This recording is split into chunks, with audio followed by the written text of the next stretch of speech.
How you doing? I'm Dan. I'm Ryan. And this is Bourbon Sauce. This week we are here at Southern Collective Spirits. Well, cheers. Cheers.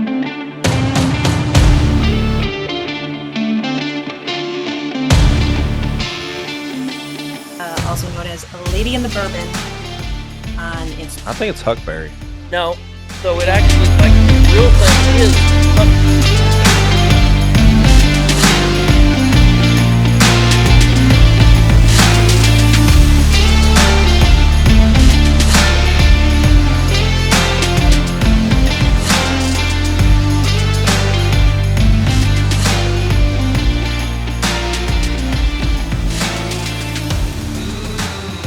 Our little niche is that we just like to drink bourbon and bullshit, you know? That's why the big BS in our logo is we just like there to it bullshit. is. Bourbon and bullshit.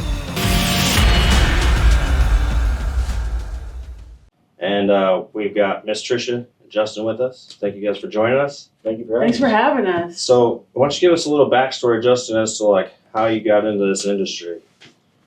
Well, that's a long story for me.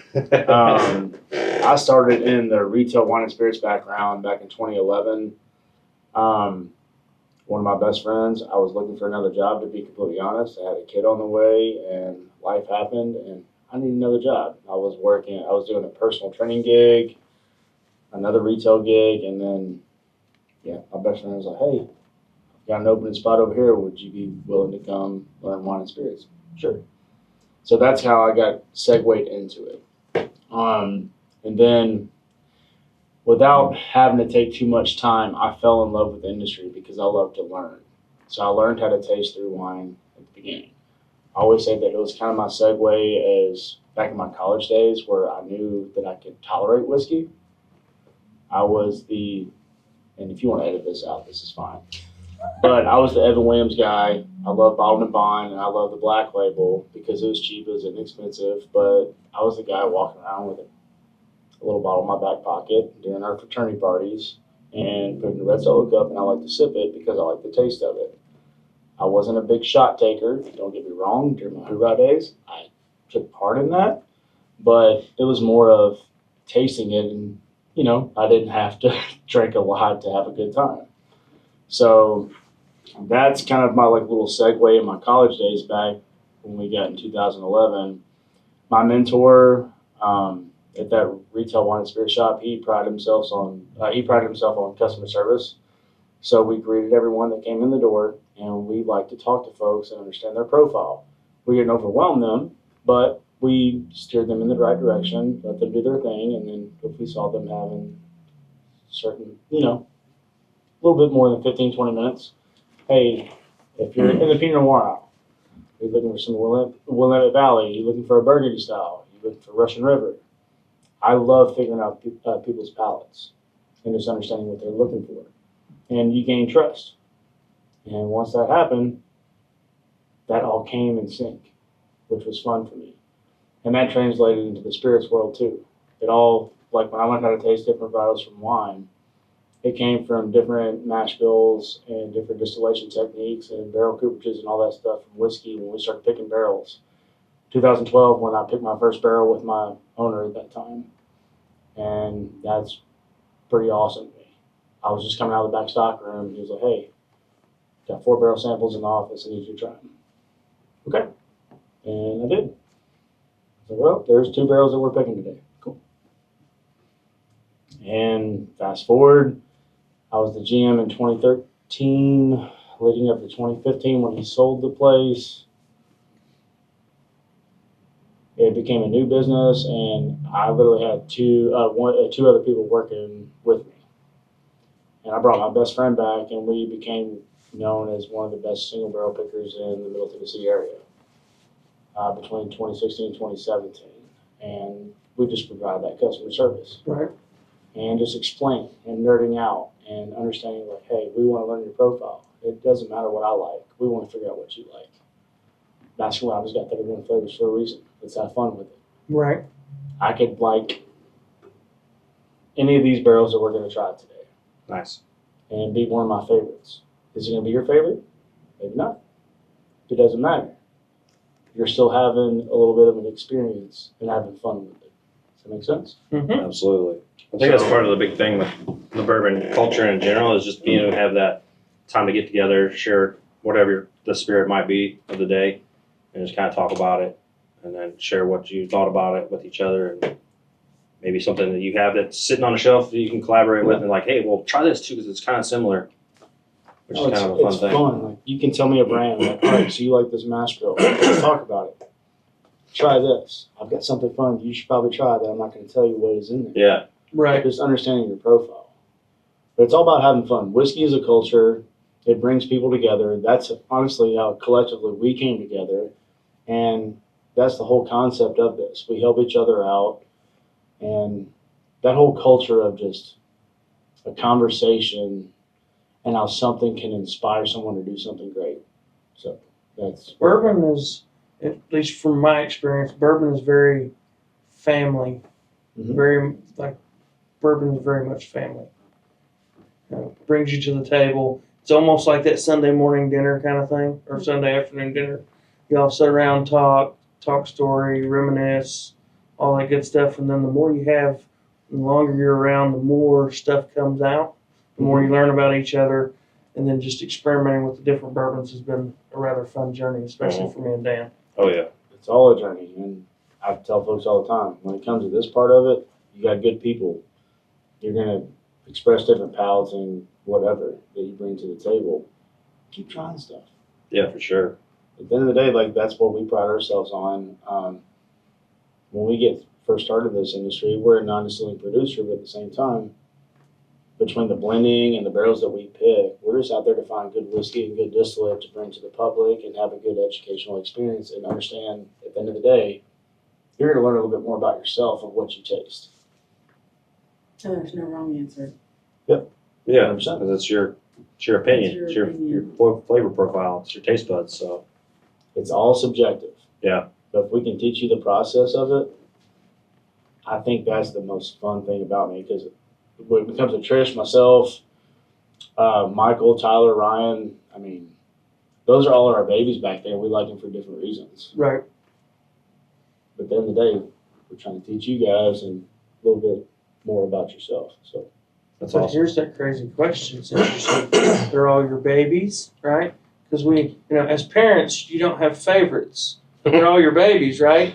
I've got one right Each now. of yous have a favorite. Everyone has a favorite. See? Yeah. Uh-huh. Yeah. Mhm.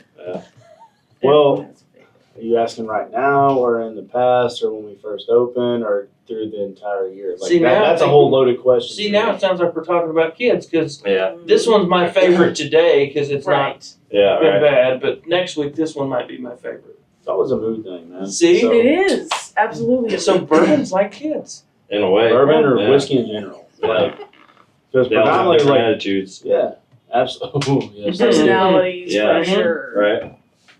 Between, I've got a 12-year-old right now, and then we got our dog, and they fight hand in hand, but it's really fun to see their personalities. I'm like, oh God, which one am I going to tolerate more today? Yeah, right. But I guess that does fall hand in hand, because when we walk in on a day-to-day basis, when we're trying whiskeys and honestly, like with our experience with the walk-in barrel flight, we try to keep it a little bit more sporadic, but we always have like a top go for it, because we do 4 expressions for that walk-in barrel flight. Right. And there's been so many times like 195 and 194. And these are numbers in my head of fog barrels in the barrel room. But same mash bill, same cooper, same everything. But they've fluctuated so much in the last couple of months. Mouthfeel's got better on one. The other is like we call like a back porch crusher, but in the best way where it's still creamy. I'm a big texture guy, so I like something with a little bit more weight on the palate. So if someone is asking me my favorite barrel, it still is a loaded question, because I like to look at the front mid to the back part of my palate, but where it sits on that mid part, where it's like coating and oily or viscous, it's a big thing, and it translates to the finish for me. Mm. So that's how I like kind of dissect, but we can still blend and make something fun. And Ryan does a really good job, but he'll talk to you later. He does a really good job of balancing that out and we get together and have some fun with it. So Nice. there's an art to all this. Yeah, for sure. At the end of the day, we have to make it fun and inviting, but at the same time, it's a business and we have to get stuff out. But coming up, maybe we're just right at 2 years. September 1st will be our 2-year mark. We're pretty proud of what we've accomplished so far. Yeah. So Trish, you want to give us a little backstory as how you gotten involved with bourbon? Because there's not a lot of females that are involved in the bourbon industry as it is, and then you're right up there at the top of this company. Yeah, Kind of explain all that. I got into it very differently than Justin did. I did not partake in drinking alcohol at all for any reason other than I just never found anything I liked. Okay. So I was in marketing and I was helping small businesses in Georgetown, Kentucky with their marketing. And that's when I met the owner of a distillery there and started doing graphics for him. And I didn't really partake in the drinking of the whiskey because I didn't really understand it. I didn't appreciate it until one day we tried a light whiskey, an MGP, and it was green apples and lemons, and it was the first time that I ever experienced identifying something in a profile and instantly addicted after Nice. that. So then my role kind of grew into running the place for 4 years from just marketing. I quit doing marketing for other businesses and started there full time pretty much immediately after that because I fell in love with it. And then as I started meeting these groups that were coming in to do barrel picks, I fell in love with the whole culture because, like you said, it's very much family oriented and it's probably the most generous community I've ever been a part of. Mhm. There was always a charity going. People were always giving more than they probably could have at the time, but it was always for a good reason. And so I made a lot of friends around the world. And I'd say my favorite part would be friends that were part of the online community that would meet for the first time at a barrel pick. Yeah, for sure. So that's my favorite part here too, is when people come in and it's the first time they've met in person, but they've been friends in the bourbon community for years. Right. And so now they're picking a barrel together. Like, that's super cool. Yeah, we've noticed that, excuse me, on the like Instagram, for example, there's a ton of people in the bourbon culture that network and get to talk to each other, and you become friends virtually 1st. And then you have these opportunities where you have like Kentucky Bourbon Fest that everybody flies to, or you have something where there's going to be a barrel pick release, and everybody shows up to those spots like you're saying, and you're just like, oh man, I finally get to like meet you up close. This is cool. Yeah. And then share that experience together, which just furthers that bond, which is awesome. So Absolutely. And that's what we love about what we do here is allowing everybody that walks in the door to be a part of that sort of experience. Because as you know, when you're part of these bigger groups, to be chosen to pick a barrel is slim to none. Right. And so when we get to bring that experience to every person that walks in the door is super cool because I never personally would be chosen to go on a barrel pick. I've been on maybe 1 or 2 for some groups, but I get to do it every day. yeah, It's super cool. because I don't ever fathom like Wild Turkey's going to call me up and be like, hey man, why don't you come up here and pick Right. out our next product? Like, I don't see that ever happening in my lifetime. Yeah. So to be able to come to an establishment like this and to be able to have that experience, it's bar none like unique. It's Just very put it unique. in a single word. Those guys are what influenced us in the first place. Like that whole barrel experience. Yeah. Like the Russells. I mean, some of the active living legends, but one of the best things I've been fortunate enough to done a couple of barrel picks at Wild Turkey, but you walk in the Rick House and you get to thief out of a barrel. You're walking around with a hammer and a bum, or a hammer and a thief. Yeah.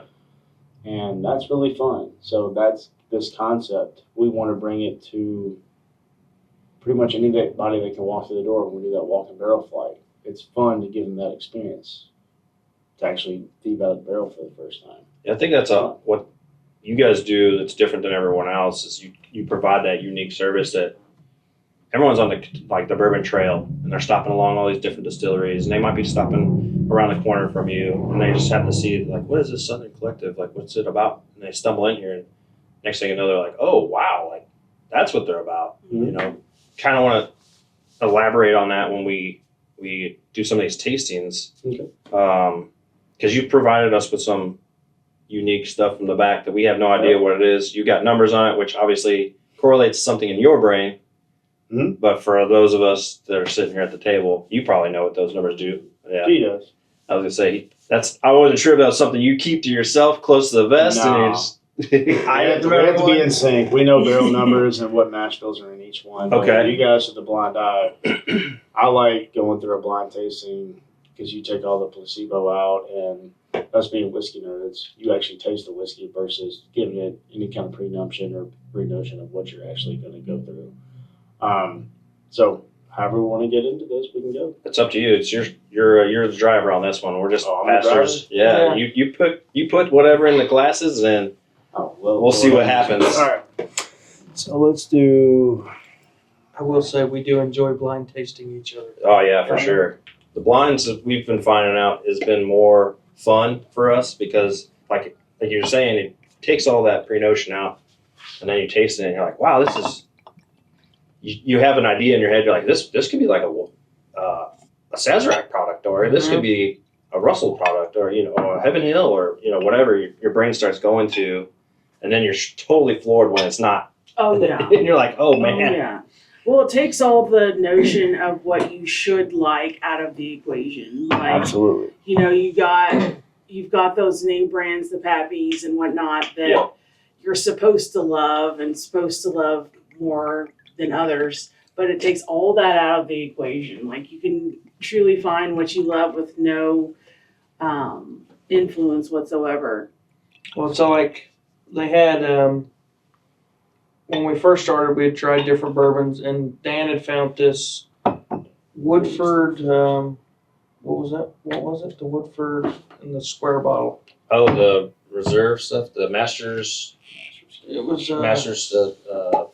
Woodford Master Select or whatever. Yeah. They do different. This That one year was a 4 malt, 4 malt. Yeah, so it was a 4 malt that year, which right?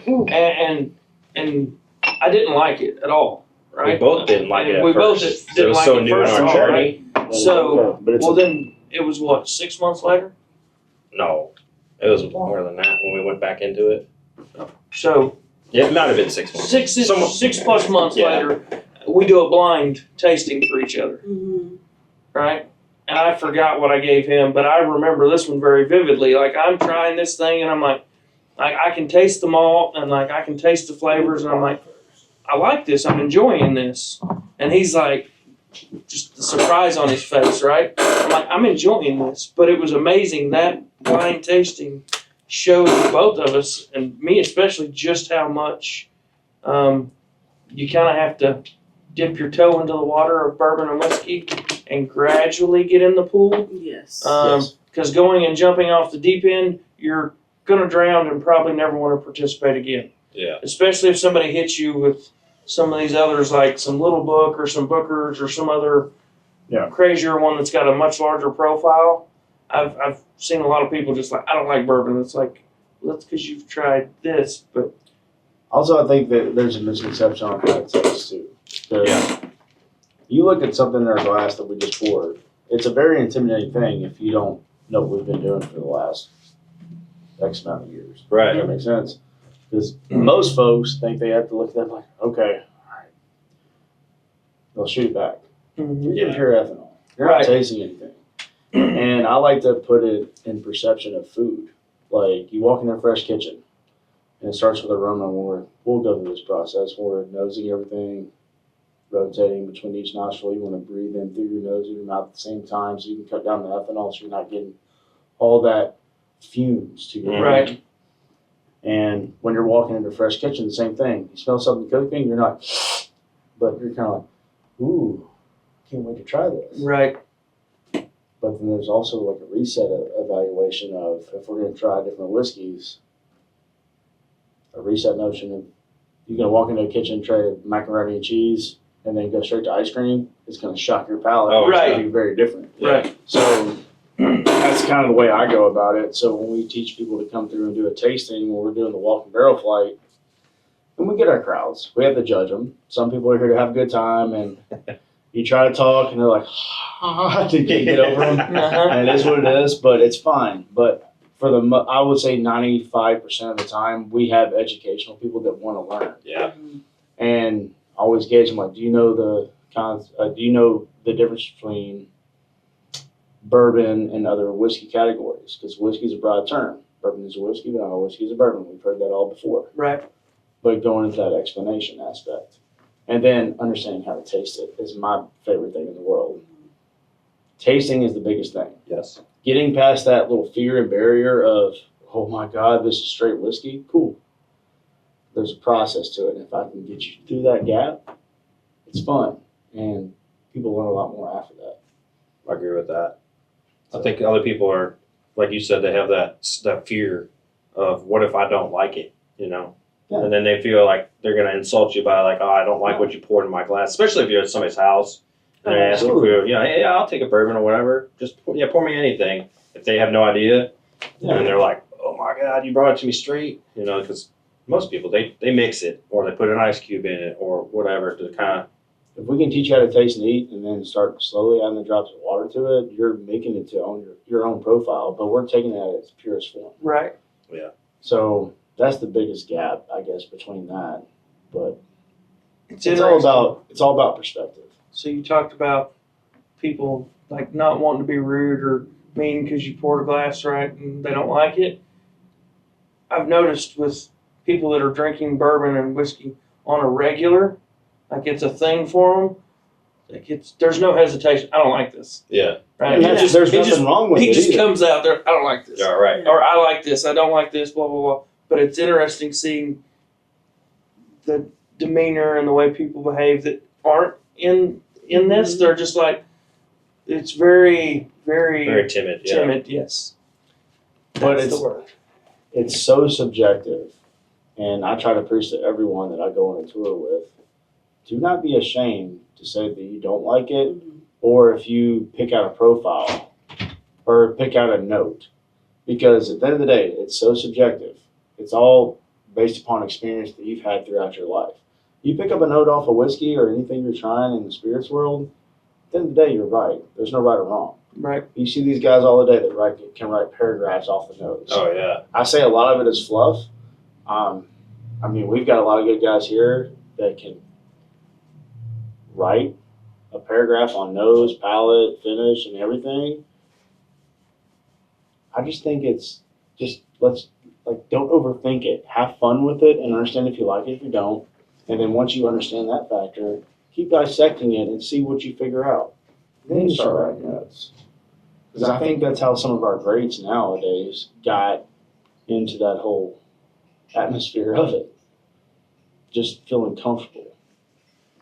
I correspond it more with memories than I do with actual like notes. Yeah. Like Yeah, this the core reminds memory. me of a memory or a person or 100%. and that's not wrong either. No. You know, there's no wrong answer. That's what I love about it is that it evokes different emotions for different people. Yeah. And some people are more hung up on the exact notes they get, and some are more hung up on the memory that they get. And we're hoping that when people leave here, when they do drink a good whiskey, they think about us. What do you guys usually feel when somebody tells you that that's smooth? Is that too broad of a word? So, That's a running joke, by the way. yeah, I know, I get it. It's I get it. like a lot of people in the industry think it's more offensive. Yeah. Smooth, I don't take it too much because when I grew up in this Yeah. and learning how to taste, I don't take smooth as a back. I like say delicate or what do you mean by smooth? Like if someone tells me smooth, I'm like, elaborate on that. Yeah. What do you mean? Like does it coat? Does it transition? I don't know. I do ask questions when Right. someone's asking me questions. Yeah. I don't think smooth is a bad term. There's a lot of folks that think that is. Yeah. But at the end of the day, if they're having a good experience, I'm like, when you say smooth, what experience did you have? Right. Yeah, like for me, Was it if I- pleasant? Was it just like falling off? Like explain what smooth means to you. Yeah. It's a different perspective. That's just how I view it. I've actually contemplated breaking out of a thesaurus. Ooh, what a big word. Writing down an alternative for smooth, and every time I want to say smooth, interjecting it in one of our podcasts. Yeah. There you go. If I had to pick one, would I say if I think it, in my perspective wise, if it's smooth, I say it's a little soft on the palate. Soft. Mm-hmm. Doesn't mean anything bad because sometimes I want a soft whiskey. I don't know. I might attribute to that being it's weak. There you go. It's Yeah. all perspective. It's all So perspective. everybody Yes. can take it a different way. Right. Subjective is perspective. It is what it is. Yes. But at the end of the day, are you enjoying it? The end of the, like what I want people to understand. Understand 1, 2. You like it or you don't. Mm-hmm.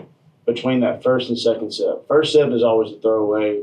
I call it the reset to kind of reevaluate your palate. But if you're going from one whiskey to the other, reassess it.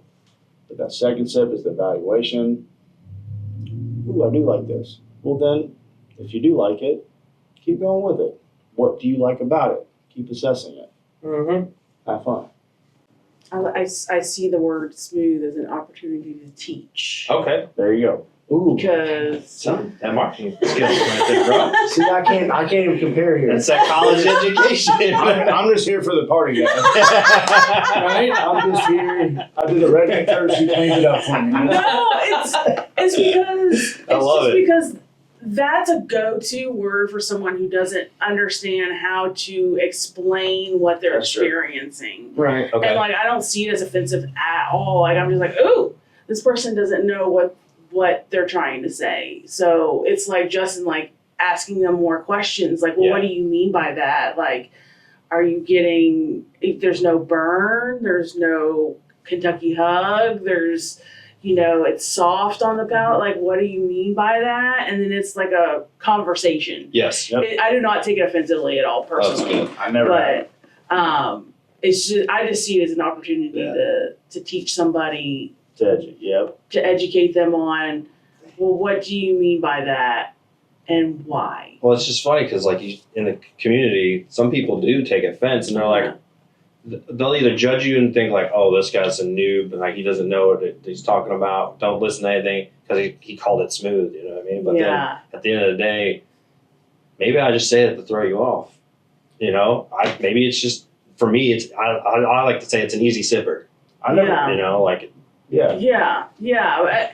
And the thing about here is like I feel like the spirit industry, especially whiskey, is intimidating. And it's still intimidating to me in certain experiences, but we are a judgment-free zone here. Like, we want the newbies to come in. We want to have that conversation. We want people to experience something for the first time, second time, maybe third time, and the first 2 times were a bad experience, but they've come to experience something else. yeah. So I've never had a guest that said the wrong thing, like never, because I just see it as an opportunity to teach them a little bit, or them teach me a little bit. Yeah, even. Absolutely. You learn a lot. I have a lot to learn. I learn a little bit every day from people that come in and do tours with us. For So sure. it's pretty fun. I think you hit on something there too. If you've had a bad experience, try again, because maybe it just was a pour that wasn't matched for you. Mhm. And that's just part of the whole process too that we've been learning in this journey is not every pour is going to be your pour. No, it's not. And so Baskin-Robbins got 30. that's right. You know what I mean? You can mix and Yeah. match however you want. We've done that and it didn't turn out well. No. We poured a few different all of bourbons our houses together. looks It's like we have a bad problem. Yes. Yeah. I feel like the more you learn too about the process of making it and aging it, that is just world changing. Yes. Because you start talking about sister barrels, the same cook, different barrels, but it's 2 completely different profiles. That, I think, is probably the biggest ding dong that goes off in people's heads is oh, that means every bottle I try is different. That means that, Russell's is not going to taste the same as another brand. And Right. I think people just kind of assume that they will taste at least similar, but that's not the case at all. And I think once you start talking about the aging process and the barrel process, which is my favorite part of the whole process, a light goes off. And then they realize, oh, I've just been doing it wrong. Or I've tried the wrong one. I haven't found what matches my palate. Mm-hmm. There's so many different variables, so many different variables and components that goes into it. Between the raw distillate, so 25% of your flavor comes off the freaking still. Between your natural grains, right? And then 75% of your flavor becomes what's aged in that and maturated in that cask, and then 100% of your color comes from that cask. But then you've got, think about how much you get from one tree. Yep. If we've got four to five barrels that came from, let's just say Indiana, 95% rye, 5% malted barley, they're all independent stave, came from that same allotment. But how much between that one tree that you actually construct that barrel, they expect every stave, those cooperages, like say it's independent stave, they're going to expect every little stave that before they build it, right? But still, there's going to be different portions of how they expand and contract. So it's always going to age a little bit different, and then it comes to storage. And then how high, how low, northwest, east, south, where you put it in that rick house. There's microclimates between how you store it. That fascinates me, every little component. So when we take it from, since we're small, we're a non-distilling producer, and we hand select every barrel that comes to our door, even though we've already secured them, but they're aging off-site because we can't have as much as we want here. Right. But when we bring them in, we hand select them. Even when we move them in a different part, they came from a different part of a rick house than them, but our room is natural between how hot it is outside, how cold it is, same exact climate. But still, it's going to be a little bit different. They're going to expand and contract a little bit different between where you move them and place them. That is the fun thing. Like I could have one of my favorite barrels when we first try them in, we bring them in right off the truck. And then a few weeks later, reevaluate them. Oh, 199, 200, etc. It's a fun process to go through, but at the end of the day, we know we picked a good lot. It's just, God, there's so many variables and components that goes into it. When you guys do bring in those contracted barrels, how long do they sit typically? Does it vary between, like you might get one and it flies out of here faster than you can keep it, or are there ones that you have that sit for a long time that nobody likes, or? No, so it's if we roll into that barrel room, we already deemable, if I'm saying the right word, it's already single barrel worthy for different reasons. Okay. And we kind of let it be a barrel picking experience, whether someone's come in and try different expressions, or if we're doing a walk-in flight, we always have like our top 4 between different expressions to roll through it. But if it gets rolled through that room, we want it in our house for a reason. We tasted it and we said, hey, yes, we want these in-house right now so we can move these through and bring the next few in. So if we're picking our next group of barrels, whether it's a broker or one of our distillers that we partner with, we either go up and hand taste those, or we'll get samples sent down if we can't make the trip and roll them back through. So if that makes sense. It does. It does. So these are all samples from the back. Yep. That you brought out. These are the first 3 that we just pulled out. These are blind samples. I want to see what you think. Okay. For you guys, So you started. start here. Yeah, Yep. you go that way. Fine. So while we're doing this, ooh, I noticed they're all pretty much similar color right off the bat, which a lot of people expect every bottle to be a different color maybe in their minds. That's not always the case, because depending on the char level, how long it sat in there, there's a lot of contributing factors. Maybe you can speak a little bit on that and how the barrel process really affects that distillate. Expanded contraction, it depends on every variable between char level, toast level, etc. So the first whiskey that we're trying today, I don't want to give too many details, but it is a char number. I'll give you the details on the barrel. It's a char number 4. Okay. Independent stave cooperage. So you're getting a lot of those dark, rich, like colors off that. So more of like an amber, like gold. But like, let's say that we had American Light whiskey that we have sourced in the past, but it was the whole term with American Light whiskey that's different from bourbon has to be aged in either an uncharred barrel or an already used cask. So if you have an uncharred barrel, you don't have any of those residual sugars resting against the surface where it can actually sit and already start getting that color before it starts to expand and contract. It's going to take a little bit more time to get a lot of flavor and a lot of color out of that barrel because it's still raw. Right. If you've got an already used cask, it's already been saturated a little bit, and it's still going to take a little bit of time to expand and contract. It just depends on the barrel that you're using. Let's say that one of our favorites when it came to the American Light whiskey category, we had Mendocino wine barrels that were aged for 16 years. It was 99 corn, 1% malted barley, but that's a used cask. But you couldn't even see through it. But then we had 8-year-old American Light whiskey that was aged in used bourbon casks for 8 years.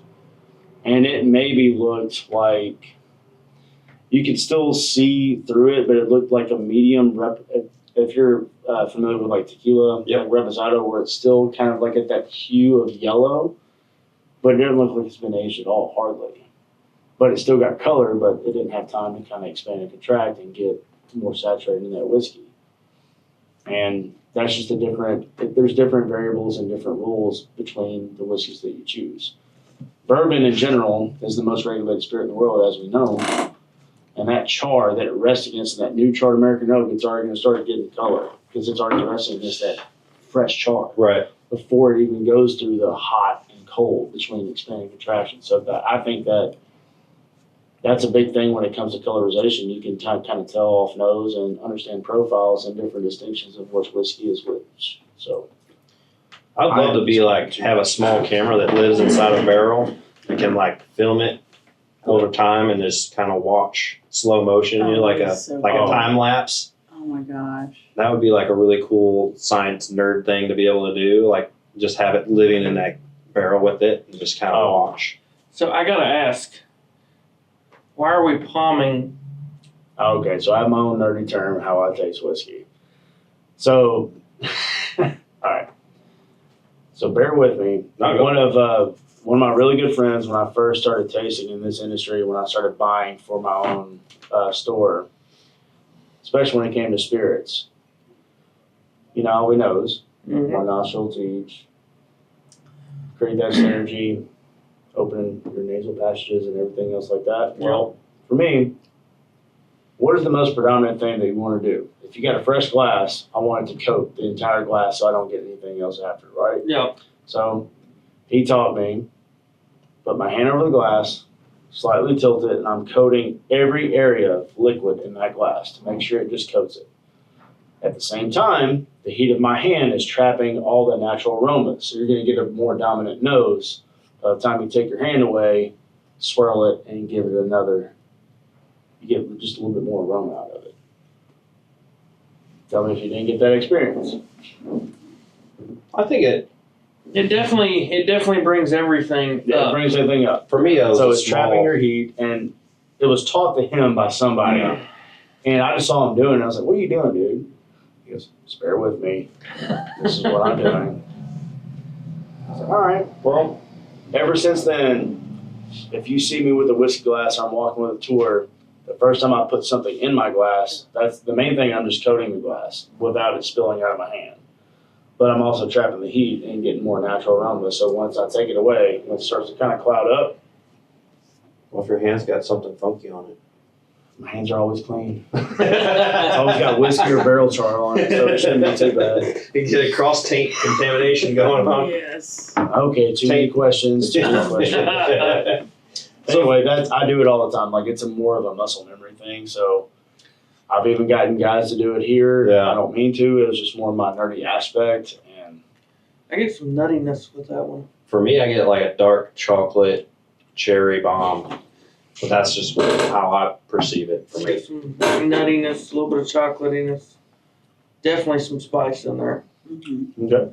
A lot of spice. It's And a I guess higher the proof to me. tinge of It sweetness. felt like it was a higher Chocolate. proof. Is that the first sip? That was the first sip, yeah. Well, that's the first one of the day too. Yeah, same So, Yeah. So the first one of the day, I always say gets the unfair advantage because you're literally just making your palate. But when I say the reset, yeah. that first one is like waking your taste buds. So I just put a little bit in my mouth, like right there from the front part of my tongue to the middle, and then I always have this method where I press my tongue against the roof of my mouth, and it becomes muscle memory. I think when we taste whiskey, we naturally do that for the most part. When we're chewing it, Mm-hmm. because you're doing that. But the first one is the unfair advantage. It's a reset. Now the second sip, do it again because I got a lot more tannin. I got a lot of more like oak, little sweetness on the front, but I got those like dark cherry notes. Yeah. I do get the tannins on that second one. It's not as hot on that second one. Mhm. But I still get that dark chocolate, rich, creamy, like cherry. Mhm. That's the main expression that I get out of this one. See, and I only get a little bit of like the fruity cherryness. I get more of the chocolate and like a nuttiness along with some of the oak. So I got a lot of the dark cherries. A little bit of nuttiness. I got that part. And when we talk about this, you can pick up different things off what people say. Mm-hmm. But I love evaluating it by yourself and just kind of spending time with it. But I get a lot of dark cherries, but I still get that viscosity. But there's still like some of this little tannic, especially with that first sip. I had the first sip with you guys. But I get this like little tannins down here in my cheek, which makes the oak present. But I haven't had my second sip yet. I already finished mine. Oh, did you? Miss Trish, Well, there's more. Miss Trish, what do you think on that? I get a lot of the barrel, a lot of the oak on that one. Okay. Especially the second sip. Yeah. Yeah, that last sip on that for me.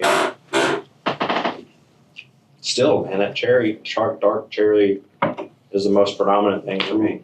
It's definitely And I- nice and tannin. And then it's like that oak is right behind it. She's just like, wow. See, for me, I'm still getting more nuttiness even on my last sip. Yeah. What kind of nuttiness It's you getting? Like a almond, like a burnt almond, or like a, Peanut? yeah. No, it's definitely not a peanut. I get that from Jim Beam all the time. It's definitely not a peanut. It's I get more it of from, like, a. Whole Foods It's or almost something. like a. I get bananas. Or bananas, yeah, bananas. It's almost like a toasted pecan. Okay. See, that's the thing. Like when it comes to nuttiness, like There's and I- much. Yeah. there's so many different expressions. But Yes. that's okay. But like I get it. Like I know where you're coming from. If we were to sit there and collaborate on what we're tasting, if I pick up any kind of nuttiness, like we have just got to figure it Right. out. It's a broad. Because like Well, thing, walnut, just like And that's one of those things I don't know why, but we'll be doing our bourbon tastings, and if there's the smallest tinge of a nutty flavor, it's like it stands out on my tongue. Mm. I think because when you smoke, you did a lot of smoking meats and stuff, and you Yeah. use Okay. walnuts and Yeah. apple woods and stuff like that. The nuttiness, So I think that that is why. like one of the, if there is a nuttiness in the bourbon I'm trying, it's one of the first things I pick up on usually. Yeah. Whereas It's some of the other, like I'll pick up fruitiness, and I can delineate from, did I use that right? Mhm. Delineate, oh wow. Yeah, good job. Woo! Harder than me. All right. I stumble from my Rub it off. people. Delineate from like I can pick up the difference in like getting some citrus notes as opposed to like an apple or berry note. Yeah. But I get cherry. See, I can't Well, I no. like I'm that I dark get forest fruitiness, I get chocolate cake. sweetness, and I can pick up my chocolate, right? Yeah. Mm. So the chocolate notes, the Right. nutty notes, those are, and then like I can pick up that tinge of tobacco a lot of times. You usually get the You can tobacco pick more up than I chocolate. do. I got Yeah. something fun for you to try later on. So I'm like more of a dessert person. Yeah. So like, I like German chocolate cake and tiramisus and cheesecakes and stuff like that. Yeah. So I usually can pick out like coffee notes or cherry notes or something that's like bready or Yeah. what. Whereas he usually picks out more of that, the walnut, the The nuttiness. nuttiness, the That down home tobacco notes. countryness. Yeah, like he'll be like, oh, this reminds me of like a warm apple pie that Granny used to make Uh-huh. or something crazy. And I'm Yep. like, huh? Like when we did the chicken cock. Uh-huh. You know, it was like Granny Smith apple pie or Oh, whatever. Yeah. And you're like, this takes me back, like you're saying, to memories. And it's Yeah. like, unlock core memory. It's like, Yes. That's the thing. If you know how to taste it, like learning how to taste this whole process, just not even learning about what you're trying to evaluate, it'll come natural and you'll just hit an experience in your head. Well, it's like we tried So- one bourbon, and I can't remember the bourbon, but there was nobody on this planet, even the master distiller that crafted it, could have not come and told me, you do not taste honeysuckle in that. Yeah. I tasted honeysuckle, and it was like memory trigger unlock, pulling the little honeysuckles from the fence row behind the my God, I church missed that. during the Mhm. summer, right? We did that all the time. I don't. Yeah, we did The too. master distiller himself could have told me there's no honeysuckle flavor. I don't care what you say. I taste honeysuckle. Yeah. Memory is unlocked. It is now ingrained with this. Yeah. And Can't that's change the- your mind after Yeah, that. like that was done. I'm still trying to understand what marzipan tastes like. Yeah, I don't know what that one is either. I've never had it, so I've never had it by itself. But I hear people describe it all the time, and I'm like, oh, what is marzipan? I've never had that, Me neither. I don't even know what that and I'm is. guessing it's a nuttier pastry of some sort. Yes, I told you. I'm still Yeah. trying to understand what marzipan tastes like. So We'll have to refer to Google. I'll pop a little thing up that says marzipan. Give a little. Definitely. Remember, like VH1 when they did the pop-up videos, Oh yeah. Oh my gosh. and they would like boop, boop, little fun facts pop That up. kind of shows our age. What did this Spice Girl get stuck in her ear?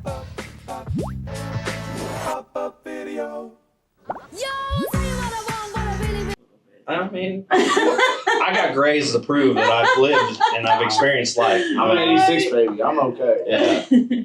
Yeah. So this one that we did, do we want to wait till we chase them all? Well, I want to get your feedback. Do you want to go through the first three and I'll explain them, and that way you're going through it blind and Yeah. see what you like? Yeah, I think. Yeah. Let's do it that way. Let's then. do that. So let's go to the second one. My guy's method on this one. I got a completely different nose on this one. This one has more of like citrus floral. I get the citrus. I get oranges Mm-hmm. Like fresh peel orange. big time. Yeah. Like if Almost I'm like drinking a Manhattan or an old fashioned, you get that orange peel and they run around the rim. The zest of it. That's exactly what I It's get. That's what I love. That's what I floral love on the hearing. nose. Very floral. Does it do new descriptions for you? Yeah, that's what. Or you I just just like love hearing it. it in general? Yeah. No, I love hearing everybody's different perspectives. Because everyone's different, you know. No, like I said, Baskin Robbins. It's all experience and subjective perspective. To the fruit is the notes that I can pick out, like your nuttiness.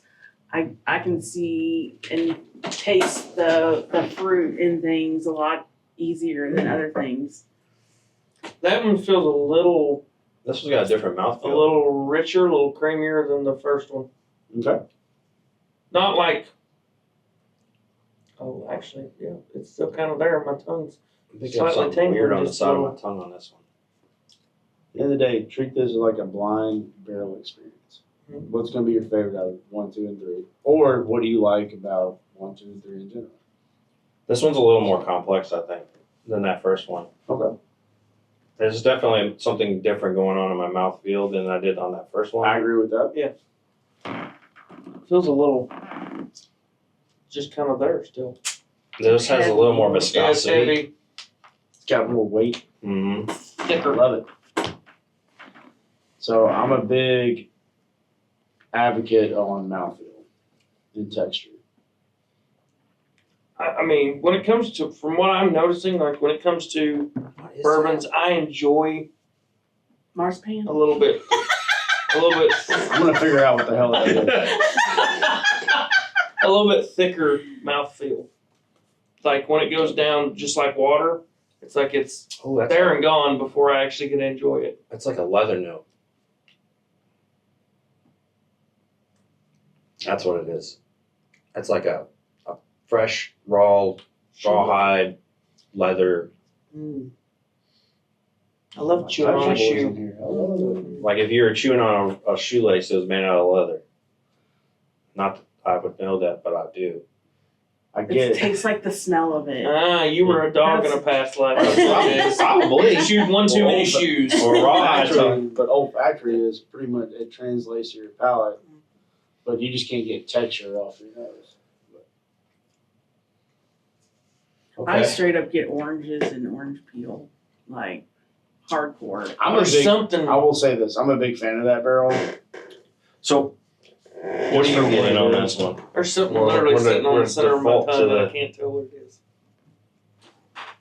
No, it's okay. Like I said, you're tasting 3 of our favorite children. Like you told Oh, me, okay. that we're trying 3 different profiles. I do get the orange, which is kind of fun because I love oranges. Yeah. I think I get more of like a tangerine though. Yeah, it is. It's one of those like those It's baby not- cutie things. Yes, I get more of a tangerine versus like an actual orange. What about like nectarine?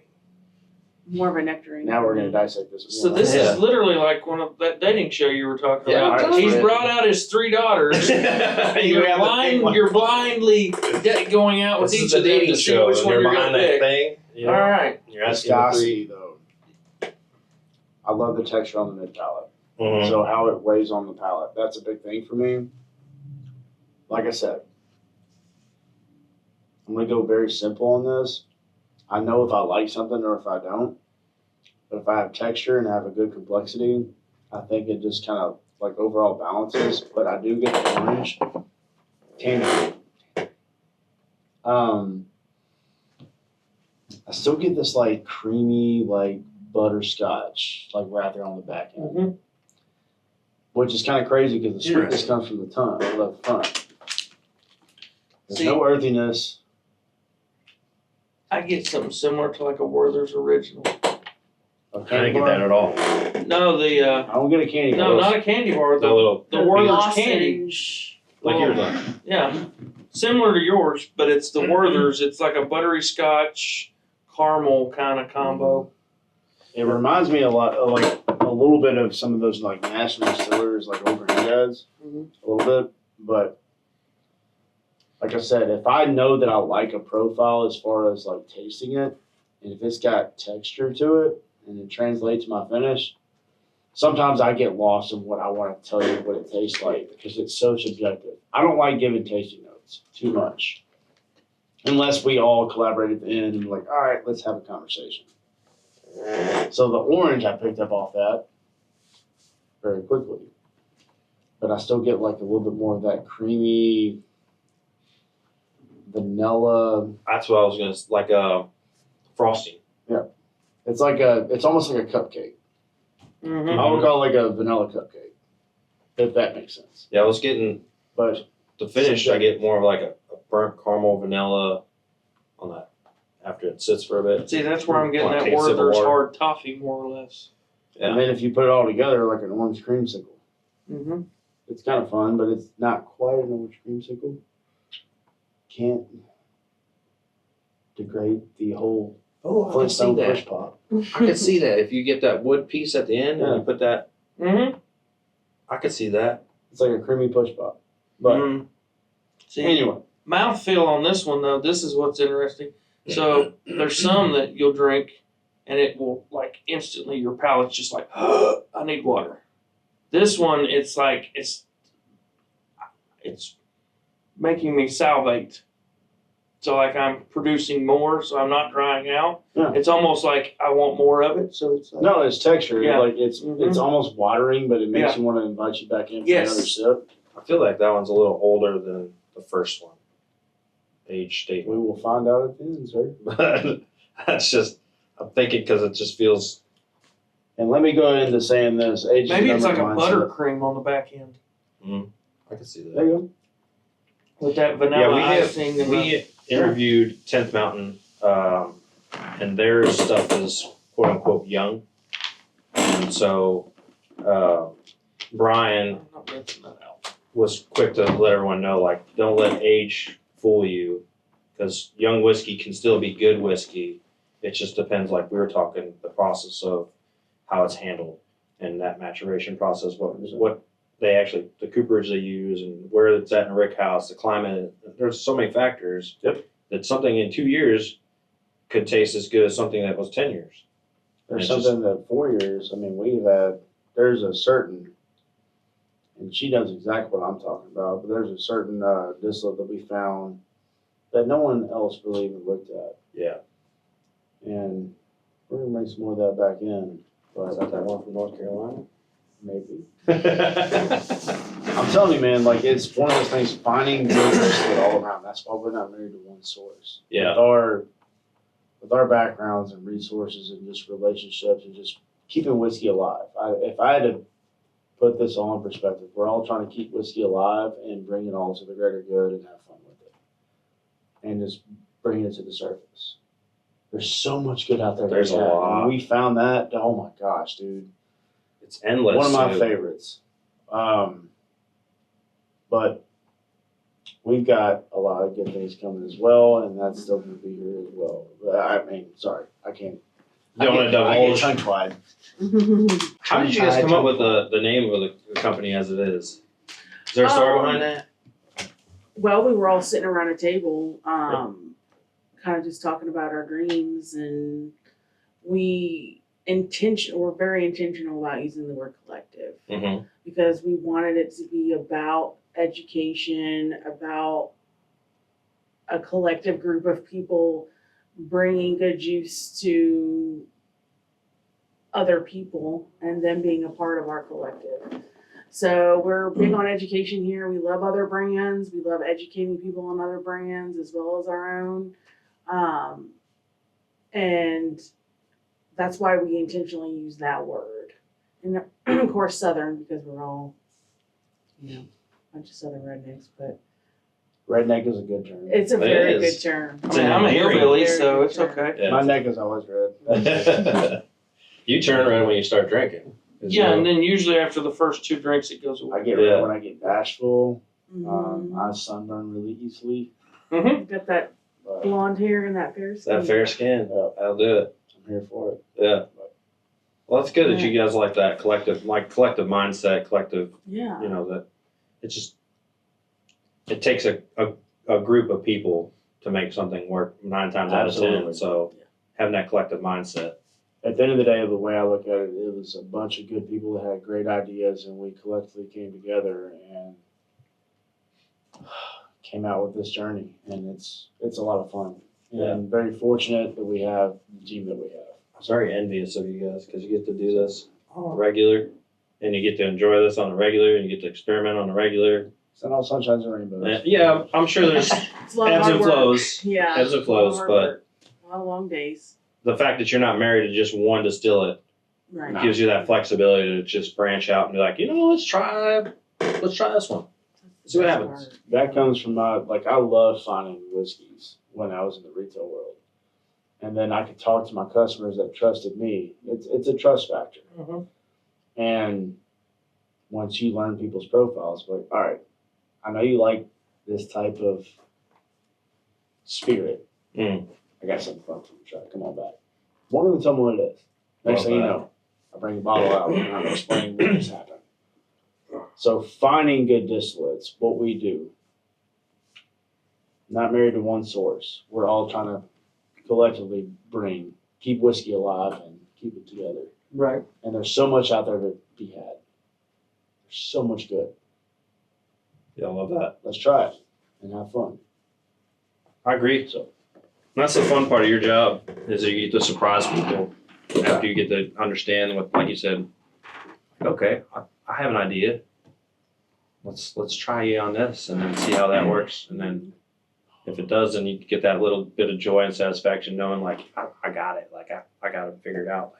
it's not even just about me. It's more of the satisfaction that the person across from me had a good experience and they're like, oh my gosh, I finally tried something. Like it's something they never thought they would actually try and like. It's an experience. That makes sense? It's educational and it's fun. You come to my house, it looks like I have a bad problem. And then, Same. well, it's like one of those things too. If I spend 15 minutes, if I've had a long day and I go to my cabinets or whatever we have downstairs, if my fiance is home, I'm like, babe, you know what? Just pick something. We'll make an exercise out of this. I want to see if I can pick it up. Blind me. And that's the fun because I know that nothing in my house is terrible for the most part. Right. But it becomes an exercise. and I've got whiteboards all over the place. It's one of those things. Like I Do just you want. do an infinity bottle? We've got an infinity barrel. No kidding. I haven't tried. But That's crazy. here's the deal. Full disclosure: it cannot be bottled. Okay. Because it's a Smosh Podge of just random stuff that we've put out there, and it's actually pretty decent. But yeah, it says to infinity beyond. It's right there on that barrel rack when you first walk back. Okay. But we'll let you try it. A little buzz right here. I've done plenty of infinities, but when I did infinities in my house, I was actually telling how many ounces I put in something Uh-huh. to understand what I did because I wanted to replicate it, but you can't truly replicate it if it was certain things. Well, yeah, because now you have various mash bills that are literally mashed together. So it's like, how do you got to do some serious calculus to figure out what percentage is rye and wheat and whatever else you put in there. And Yep. It's a rabbit hole, but it's fun. Like I love playing around with blends. Ryan does a really good job of it. Who you'll meet. I'm the single barrel guy. I love understanding each individual barrel and then understand what we can do with them. I'm gonna tell you, I don't like the nose on this one. It's a little. It's almost too citrusy. I was going to say it's that way on the palate for me. It, like just I haven't tasted it, but right off the nose, it's like astringent, very. There's no compared to hug. those other two. Huh? There's no hug. For you, No hug at all. Like, I'm still trying to break down the flavor. I'm liking what's going on in the mouth, but there's no hug. that taste is And different it's than I just would have like- thought. You like the profile? You like the taste? Mm-hmm. That's what I'm trying to figure. Like, I'm enjoying what's going on in the mouth, What is that? on the palate. All right, so I've got to get you something because I know what barrel I pulled for that. But there's almost no spice to it at all. No, it's fruity. Yeah. Mhm. And that's where my That's like- problem is being able to identify the fruits. Like, that's what's going on in my mouth. There's There's some so many fruity. plum grape something going on there, It's very sour for me. like peachy. Give me Peach. It's peachy. There's like a peach tea to it, Yeah. like Snapple. Mm. It's like a Snapple. I can totally see that. Yeah, it doesn't taste the same as it smells, which is weird for me because it's like it threw me through a loop because I was like, it smells citrus. I like the viscosity. It has a rich feel for me. At least the way it coats my mouth, it has a rich feel to it. Now it smells peachy. Now it tastes. But I get a little bit of floral on the taste, but I think that's part of the citrusness that I'm getting.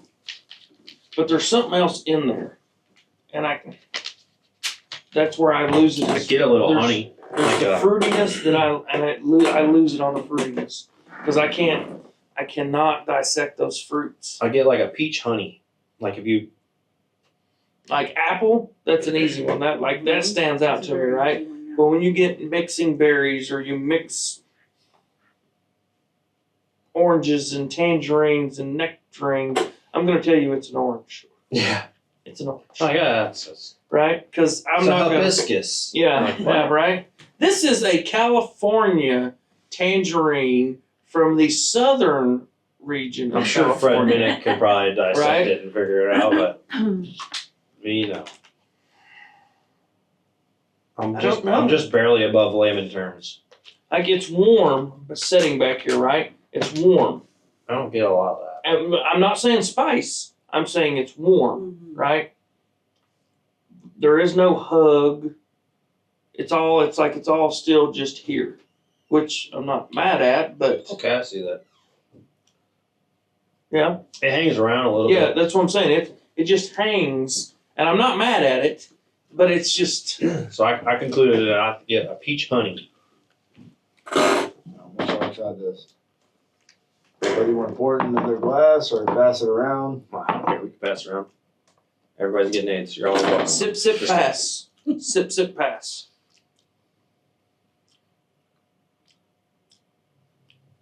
Did you pee in this? Didn't try to. See, that's my fourth sip on this. And I pass it that way. And I got, That's the same thing? no, Same Nashville. I get almost it's like a Different. chocolate covered citrus is what I'm getting with this. I don't get any chocolate at all. On this last sip, I got like like dark chocolate. Side by side. Same Nashville, same distillate. different Smells beverage. completely different. Yeah. Tastes completely Smells, it's a totally different animal. I kind of feel like I should rinse my palate. That's what I Whatever. did, yeah. Do it.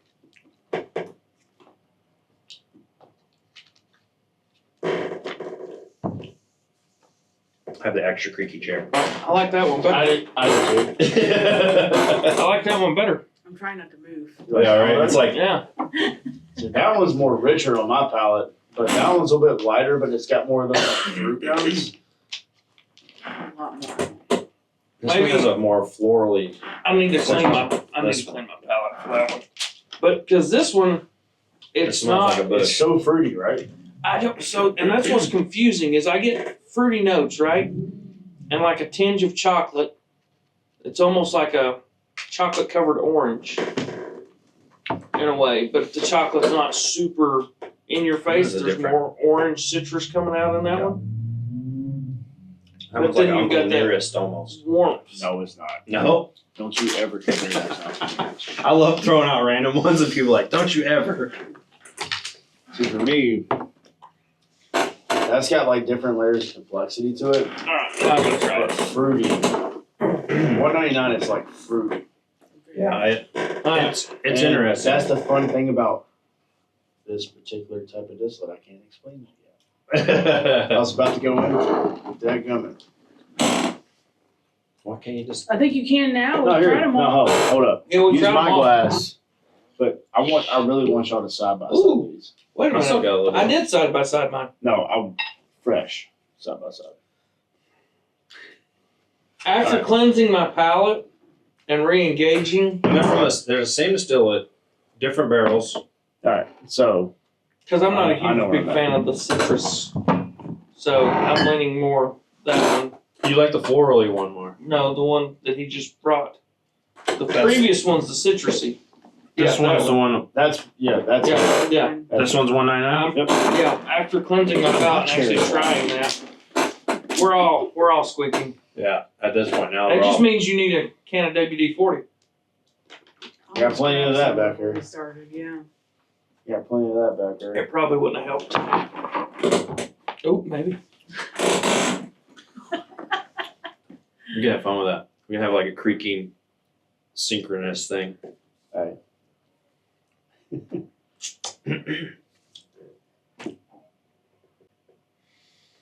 This one smells like. I'm gonna They're be so different. slightly rude. It smells like a sweaty foot at first.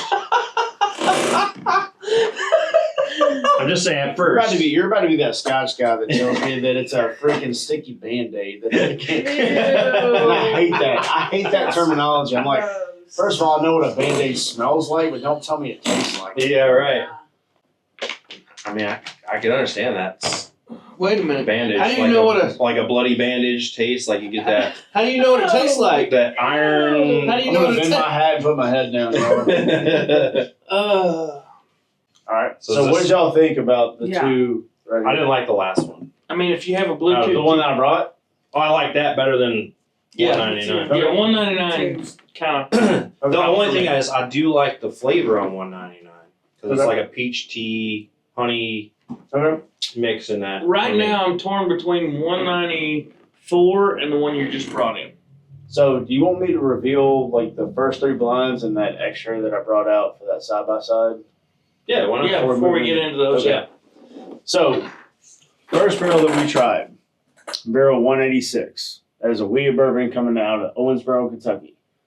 70 corn, 21 wheat, 9% malted barley. Mhm. Only 5 years old. That was 120 entry proof. It was an independent stave barrel. Chart number 4. Yep. And so when you poured that, its proof now is Last I proofed it yesterday. Between that barrel was 120, 122.8. okay. So I was right. It was all high proof. Yep. So makes me think it was higher part, but anyway, 194 was Indiana. So we moved into a different distillate.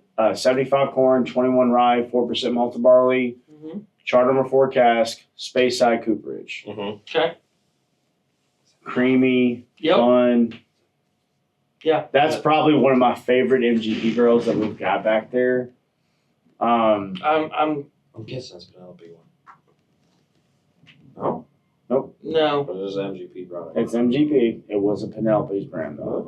Oh, We got those from a different source. okay. No. Well, Smoke Wagon is MGP. All Yeah. they do is take it and age I know. it in Yeah. Nevada. 199, 95% rye, 5% malted barley, Indiana. Mhm. That was in independent stave cask. Those two that you did side by sides, Mhm. they were sister barrels coming from the same lot, just different locations in the brick house. That's crazy. So That's that's why I wanted y'all to try Yeah. those because they're so completely different. they are. So for me, It's I would wildly be different. 194 and whatever that number is. Huh? I would be 194 and whatever the last number of the barrel you put was. That was 200. So it'd be 194 and 200 for me. 200 is one of my favorite rye barrels back there right now. Okay. 199, they're close favorites, but they're so different. Like you got a lot more fruit and different like spice notes on that, Mhm. but the So- texture and the viscosity on 200. So 200 is a rye or a They're both bourbon? rye. 199 and 200 are both rye. They're 95% rye, 5% malted barley coming out of Indiana. They are independent stave casks. That's why I said Uncle Nearest. Yeah. Uncle Nearest right. Are they still sourcing? I don't know if they are or not. I thought they were actually producing their own rye and they're still charcoal They rolling. are doing their own right now. So I've got an Uncle Nearest. I think there's an Uncle Nearest right over here that we could try. You get the blue label.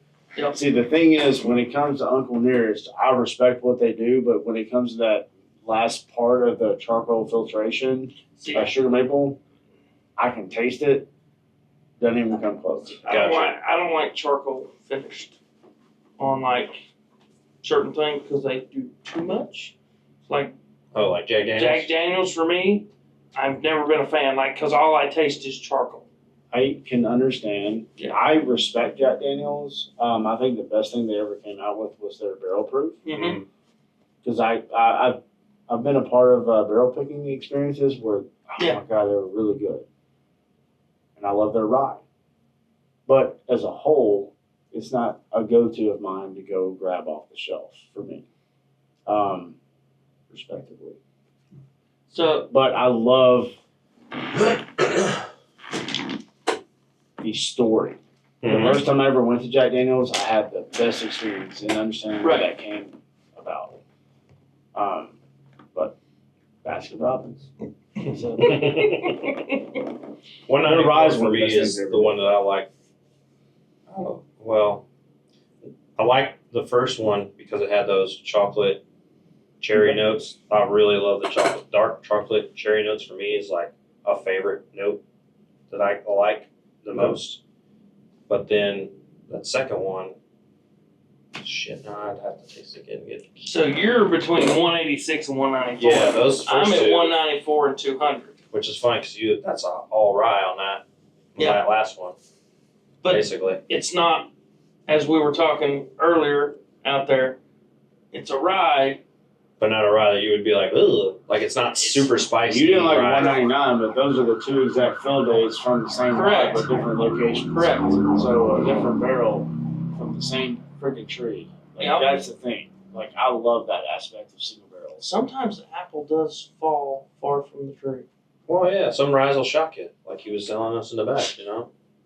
Some Ryans. So what was the age on 194? How did you say it? How old that one was? 6 year. So I was right. It was a little bit older. Mhm. Not much. So what was the 200? 6. So that's also And what was 199 and 196? 200 were 6. So that one was a 5 year. That first one. Yeah. Okay. 186 was 5 year. But it's interesting for going from that to just 1 year longer. I mean, I don't know. Some you can usually tell, and some you can't. It just depends on the barrel, I guess, that you get. Well, like I said, Yeah, but now I have to decide on which one I want for my barrel pick or my bottle pick. You're probably 200 for your, because you like that one better. I mean, this one was. There's a 2 right here. That you can, No. I don't want. That's $199. Yeah. I would need a refill of 194. $194 to see. Oh, That's a good cork pop. not too shabby. Oh, here's a good one. I mean, you could have just came in and camera bombed, Ryan. Corking. Is that right? Does it? Was that right? No, that was top. Oh. Corking differences when you bottle it. When you guys do your personal bottling, you guys use synthetic corks. Is there a reason behind that? Well, because we're going to do waxing. Okay. So, customizable. So, if you look at this bottle right here, whenever you do a walk and barrel flight, we get 14 different colors of wax back there. So, picking a barrel pretty much on a small experience. You try any of 4 of those casts, you can pick your own bottle style, and we'll give you wax color options. So, if you're on a wax scheme, you can do a solid dip, you can do a multicolor dip with a little swirl. Miss Tricia hands writes on every bottle unless she's not here. We'll do the best we can. It's not always the best because her handwriting's awesome. But we did what we could. But then we'll proof it and send you on your way. But like I said, it's kind of like a Build-A-Bear for whiskey, but picking a barrel on a smaller scale. So you got these other 3. Oh, you've got rid of no. Yeah, There's 3. The beaker, the weird science beaker is over there. So Tricia's left before this.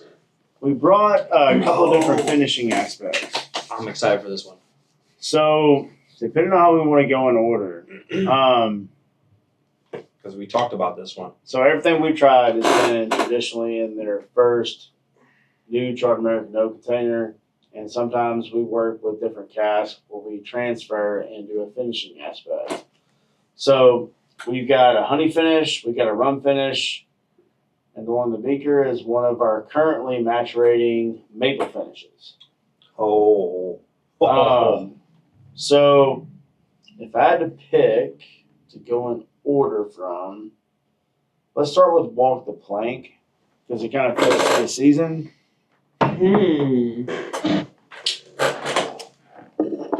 So I'll let y'all do the honors. Y'all got glasses. So Walk the Plank is, you said that 194 was one of y'all favorites between the first blind tasting. So this can be a similar base as far similar base as far as the mash bill. So 75 corn, 21 rye, 4% malted barley. First 5 years of its life was in a Space Side Cooperage cask, chart number 4. And then we moved it into a Caribbean rum cask that held Barbados rum. Okay. So.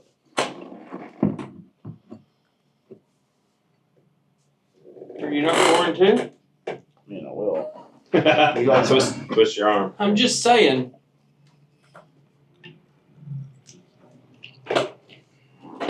I'm a Less social disgusting. beverage consumer. No, just kidding. Just kidding.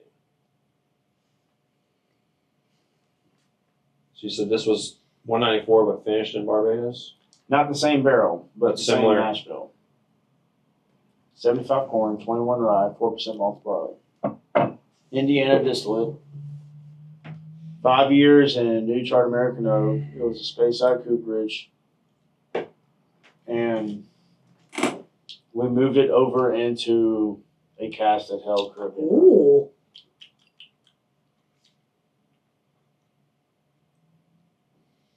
So, I've only had Angel's Envy's. Yeah, Angel's Envy? Uh-huh. Yeah, Angel's Envy's rum finished. There's a rum cast finish. I don't know that we opened the one at the house. I think you had the port finished one. I don't know if you did the No, I did the rum cast at work. Did you? Adam bought a bottle saying it was bourbon, and I'm like, okay. Was there? I think it was a rye finish in the Jamaican. you haven't opened the rye one yet. Yeah. So I like that though. It's pretty good. It's interesting. Definitely gives it a If there's sweeter that note. cinnamon, It is. It is Yeah, sugary. 100% rum meets bourbon. So, all right, we tried the walk the plank. So now we're gonna try buzz crawl. This is no longer a release right now.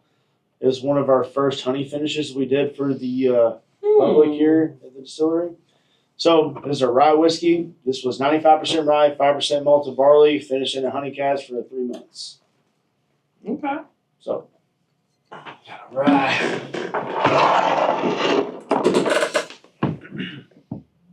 He poured mine first. that's fine. Ladies first, as I always say. Age, Age I would before say beauty. age before beauty, but that's not the case. Yeah, I'm the So older. beauty I'm before the age same. in this instance. Cheers. Cheers. Try a little bit. Wow, that's very floral. I get the honey a little bit on that, but I kind of feel like I'm a bee and I feel the flowers like buzz, buzz. It's very subtle, but Get a buzz. as far as the honey that we get, we source from a local honey farm south from us in Columbia. Good friends of ours. It's literally a son and his dad. They have 8 hives. And I buy my local honey from them all the time. Yeah. But we'll season the cask, kind of let it roll around for at least 3 or 4 months, whether it's a 53 gallon, normally about 5 gallons we'll throw in there, kind of let it roll around. And then we'll dump it out back in the buckets, re-season that, and give it a little quick rinse out of the barrel because it dehydrates really quick when it comes to honey. And then we will fill one of our favorite whiskeys that we think will be with that profile. Wow. So that was 95% rye, 5% malted barley. That was a 6-year-old rye whiskey. That's, Excuse me, 5. that's honey with It a was kick. just before 6. Sorry, didn't mean to interrupt. That, It is that honey was, with a kick. That was, for sure. yeah, I wasn't trying to interrupt. That was just, It sits on the Yeah. tongue a little longer because that honey kind of slows it down. yeah. You have viscosity in there, but you get the texture. It's like Yeah. when you eat raw honey, like off a comb, Oh, I love it. This it's is, like you get a little of that taste. this is grandma's cough syrup in a bottle. Why grandma? Why not grandpa? Because grandma made the cough syrup when I was growing up. Oh, So, She would take a whiskey, honey, and a little bit of lemon hot juice. toddy. Well, she would actually make it heavy on the honey so it was a little thicker. Yeah. Put it in a quart-sized jar, and she'd shovel a spoonful down you. a spoonful, do So you? what my grandma did, we had it on, she put it on the stove, and you put a coat of honey on the bottom, Yeah. pan season, but put the coat of the honey on it, and then she would pour whatever whiskey that she had. I think it was early times for my damn family. That was my dad's. That's a fucking good- drink. So early times, and most times it was Jack Daniels on my mom's side. But anyway, cough syrup, and then a little bit of lemon juice, and that was it. There is nothing And beats that as a cough syrup. Tablespoon. No, hell you no. made it thick. Gave it to us. Mhm. Medicinal. We were good to go. There is nothing beats that. I remember when I was teething, my grandfather used Jack Daniels on my gums.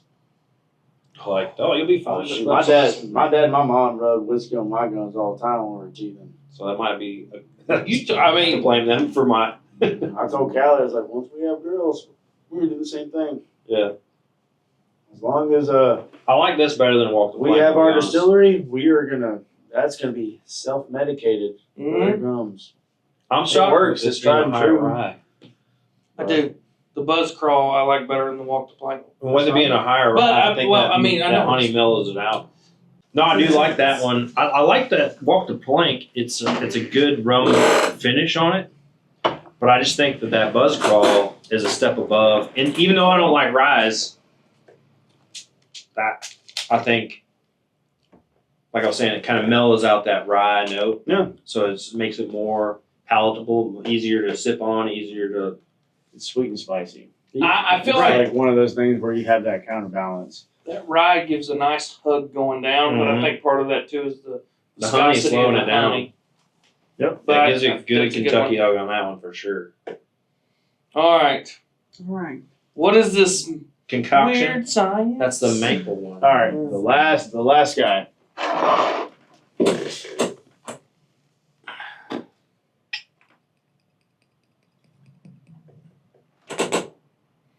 Got number 192 on there. No, that isn't me. I know what this is. Well, cheers. Cheers. We'll go around this time. I'll just use it. Out of the beaker, nerd. Yep, I do what I can. Actually. I'm gonna have to get So- some of those for the house. That'd be funny to drink out of. Mm-hmm. So, one of our staple finishes that we actually use, we partner with a company called Seldom Seen Farms out of Ohio. Which They one? make Seldom Seen Farms out of Ohio. I kind of feel like you need a maple syrup too. That's what I'm getting. Hold that thought. So, they produce their own maple syrup.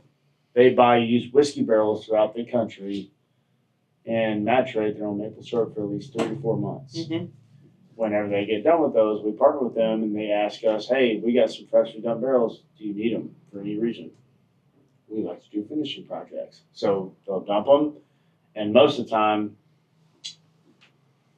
we get a pallet of 4, I would say, just to like get it kind of small. But we get the maple syrup on the pallet load with us and we'll sell the syrup in the gift shop. So we can represent what the maple syrup actually tastes like. And we will pick some of our favorite whiskeys that think that will mingle that profile and do a finishing project with. We have 2 different whiskeys in the arsenal, a bourbon and a rye. You're trying the bourbon right now. So this tastes like a Belgian waffle covered with maple syrup and whipped cream. Is that a good thing? No, it's terrible. Yes. I don't know. I like that. That's what I get out of that. So that was like I said, we've got 2 maple finishes going back there, and that's the bourbon. So that first barrel that y'all tried, barrel Yep. 186, same mash bill. So Okay. sister barrel, 70 corn, 21 wheat, 9% malted barley. That's been in that little maple cask for 2.5 months. Yeah. So it's still going, but it's tasted really good. What's your impression on that one? Oh, I get a lot of the maple on that one. Yeah. Sure. For sure. It's coming through pretty strong, just like the honey. Yep. They both are coming through pretty strong.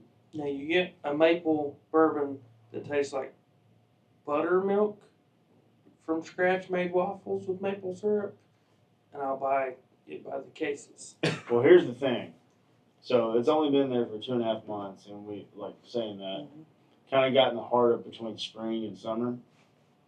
Expanding contraction. Right. Think about how that's got to maturate.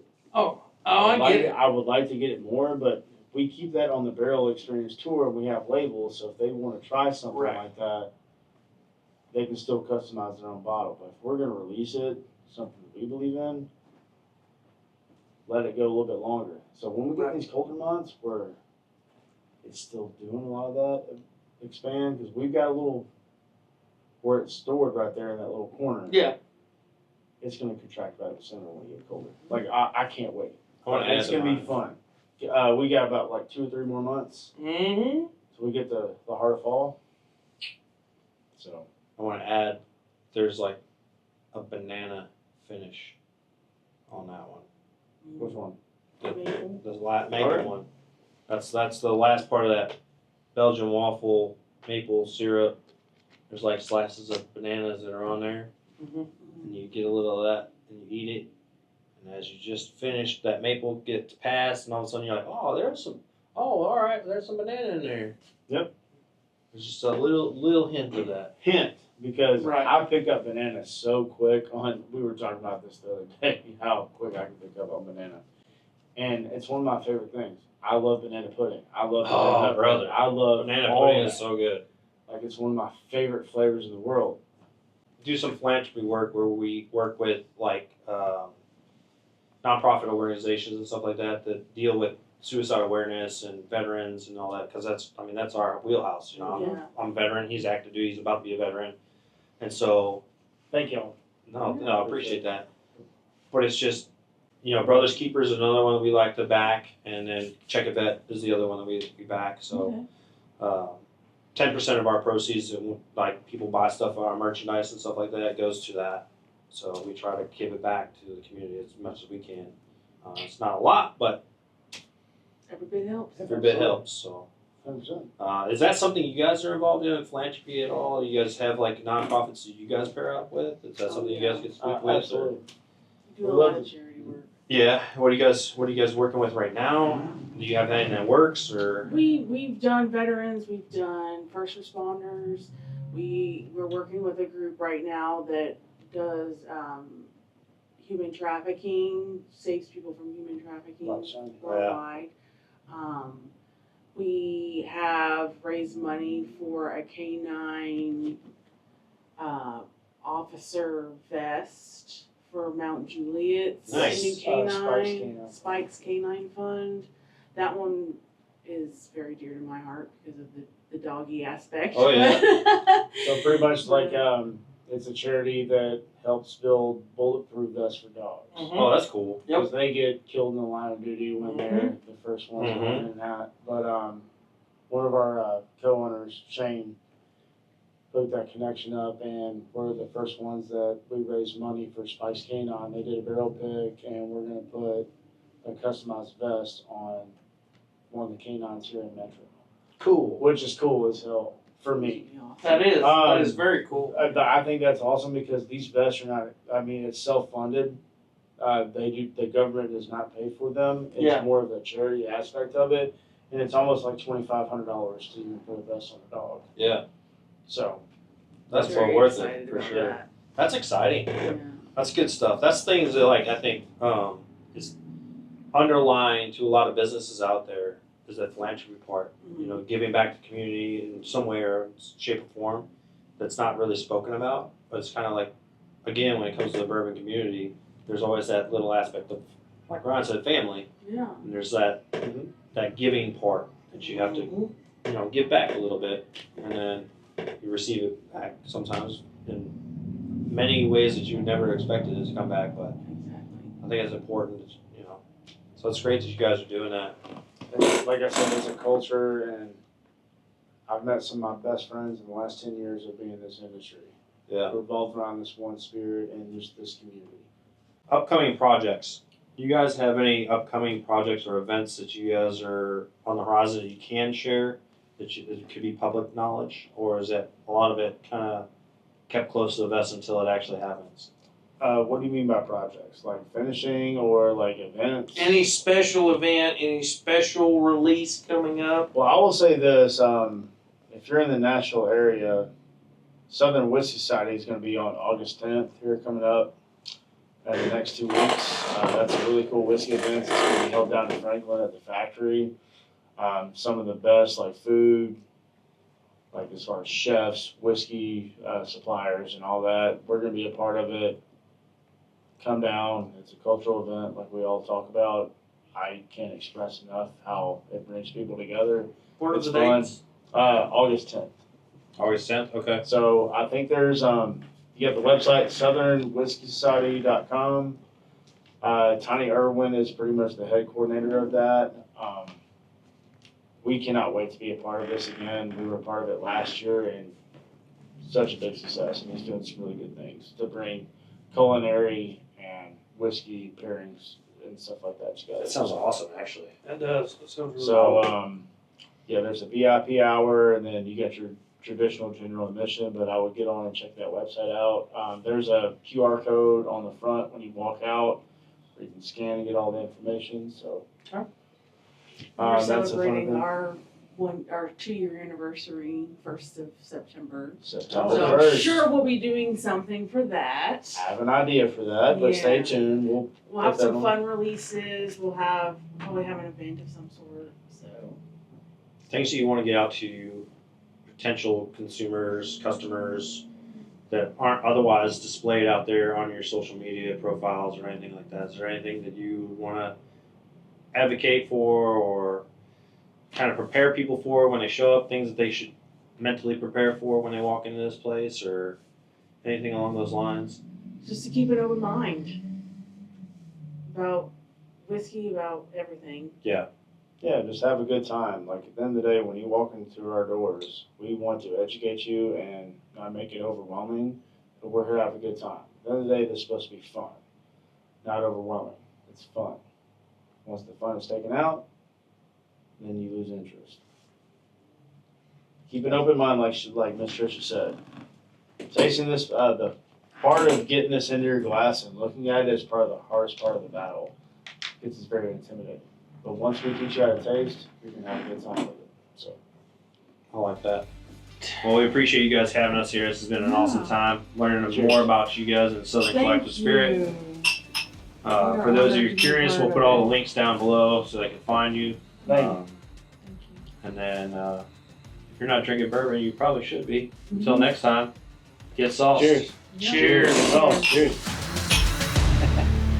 Yeah, folks.